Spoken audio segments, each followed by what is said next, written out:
Welcome, everybody, to On the Pitch, the first episode of the 2024 season. I'm Beckett Calkins, joined alongside Seb Lopes for the second straight year, and joining us now is Zach Naffa. Zach, how's it going? Pretty good. How are you, Beckett? Good to be here, and Seb, great to have you back. Yeah, it's great to be back. I'm excited for this new season upcoming. So starting off, obviously, we're talking here about the Quinnipiac men's soccer team. Last year was a struggle for the Bobcats on the pitch. Seb, do you want to give us a little bit of a recap of what went down for the Bobcats last year?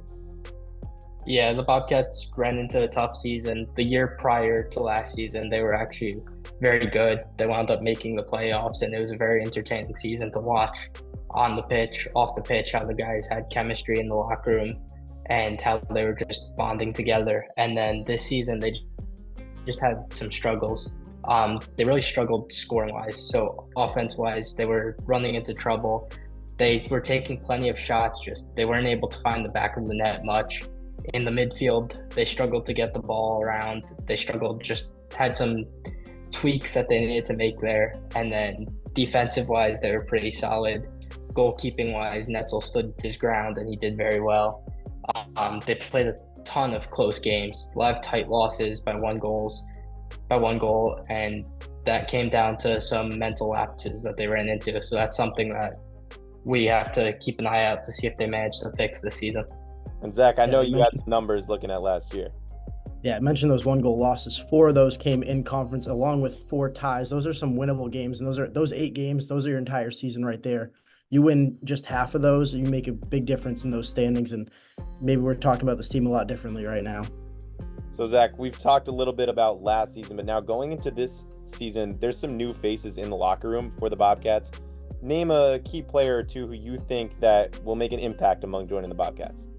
Yeah, the number one player I'm looking at is Joey Saputo Jr., the transfer from UConn. He has 3 career goals with the UConn Huskies, but just last season he scored 2 goals in 1 game against Central Connecticut State. His only 2 shots of the year. If anything, you can call him accurate. Should look to add some scoring to this Bobcat forward group. There'll be plenty of new faces on the pitch for the Bobcats, but we'll get into that more later. But Seb, there's also some guys returning for Quinnipiac who made a large impact this year and could be in line for bigger roles in this coming season. Talk a little bit about that. Yeah, I mean, you have the key returners such as Carl Netzel. You have Alex Miller returning, Francisco Ferreira. Those are some of the big guys last season. In the back line, you also have some returners that were really crucial to the Bobcats' defensive success and how they managed to keep these games tight, as we mentioned, and cutting them down to 1-goal games that they very easily could have won. So Carl Netzel is going to be huge. Him in between the pipes, he really stands his ground. He's tall. He's got his athleticism, so he gets to the balls. So they're going to really have him vocal back there, and he's going to play a huge role. Alex Miller was one of your biggest goal scorers, aside from Thomas Ficula, who unfortunately has left the Bobcats. So Alex Miller is going to have a huge role to fill in trying to get the ball into the back of the net. And then, Zach, do any of those players jump out to you, obviously, among returners for the Bobcats? Yeah, obviously Carl Netzel's a huge piece to keep in net. Mentioned he struggled a little bit last year compared to his first year, where he, especially in conference, 10 games, only allowed 8 goals, whereas last year, 8 games, 14 goals against, 1.75 goals against average. Went from 5 shutouts to no shutouts, just for him to get back to the level he was playing at the year before. And then going back to those other players, Terrence Wilder Jr. coming back, that's a huge return for the Bobcats. He's a leader, he's vocal, and they weren't sure if he was going to come back, and then I'm pretty sure it was revealed on senior day he was going to run it back for a grad year. Just having a guy like that, a culture setter back to kind of inspire these guys. He was here for the MAC championship. I think that's another big piece to return. And mentioned Francisco Ferreira going down with an injury. He looked very promising during his first year. Having him back and healthy might add some more goals to this forward group that was really lacking goal scoring last year. Yeah, definitely. Ferreira and Miller bringing the speed up front is huge, Seb. What would you like to add? No, just wanted to say, talking about Terrence Wilder Jr. coming back, the day of senior day when we were there beat reporting, you could see the guys how happy they were to hear that news, because he just plays a huge role in the locker room. He's got kind of a swagger, and just he's always happy to be there. He always has a smile. So the guys were just really happy that locker room presence was getting back and returning this year. Yeah, another guy I want to talk about a little bit was João Pinto. Obviously, his first year, he gets pretty good run on the field. I mean, he got some time as a freshman here in Hamden, and that team went on, obviously, to the NCAA tournament before losing to Vermont in that tournament. But winning the MAC with Pinto starting a handful of games as a first year was huge, and then he took that next step forward last year, kind of became a leader, and now in his third year in Hamden, he's going to look to certainly anchor the defense. So that's going to be a story I think that we keep an eye on as the season goes on. But we talked about kind of the key additions and the key returners. Those are both positives. Where could they struggle this year, Seb? Whether it's the goal scoring or allowing too many goals, what's going to be the process for the Bobcats? I think the main concern is definitely going to be the goal scoring, because that's what we saw last season.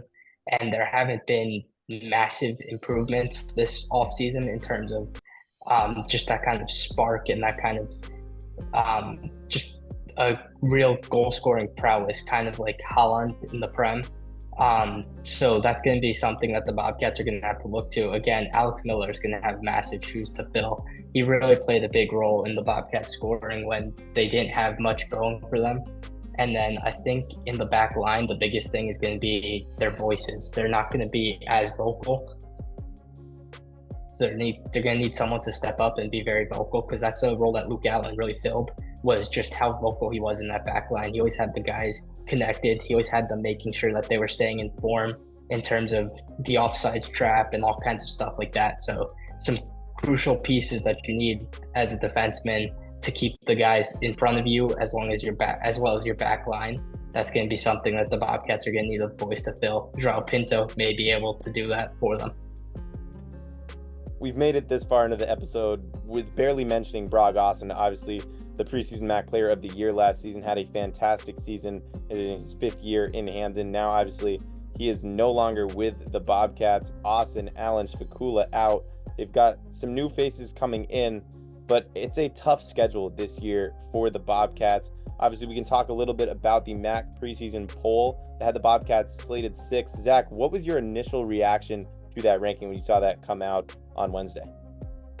Yeah, I was a little surprised. I thought that with that scoring loss, you mentioned they didn't score a lot of goals last year, and then they lost 4 of their top 6 scorers, including their top 2 in Spicula and Austin, which those 4 combined accounted for 70% of their goals last year. In a season, they didn't score a lot of goals. So I was a little surprised they finished 6th, but I don't think it's that shocking that I would consider it controversial.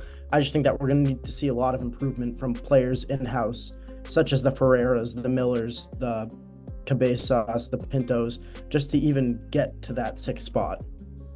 And Seb, do you think 6th is a fair spot for the Bobcats, coming in 6th out of 13 MAC teams?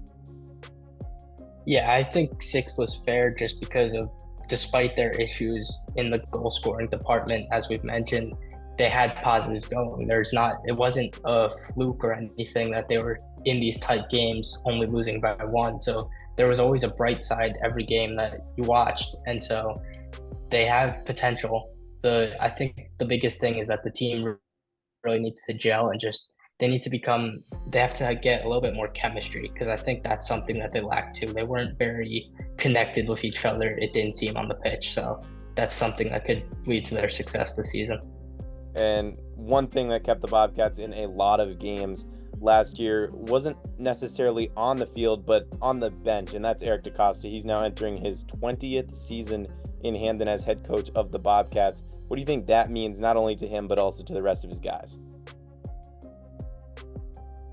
Yeah, I think Eric DaCosta is going to be huge. I mean, you see him on the pitch. He doesn't let any kind of laziness or anything fly. He's very, very picky about what he does. He wants it his way, and there's a reason behind it, because he has fantastic tactics and he knows how to change a game with the flip of a switch.